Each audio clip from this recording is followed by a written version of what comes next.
for all signs. Kung may mga hinihintay ka, ito na yon.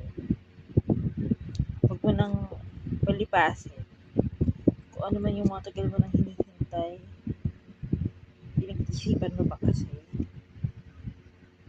Pero, need mo na mag-move forward. Nasa kalagitnaan na tayo ng January. So, parang inaano ka ng tadhana na gumalaw.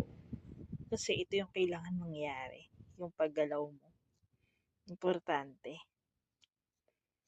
And, need mo na bagong simula. For all signs to ha. Need mo na talagang gumalaw. Need mong gumalaw, pero with precaution. Yung nakikita ko. So, magiging successful ka naman. Ito yung guidance sa kalagitnaan ngayong January. Ipopost ko to for all signs to. Salamat.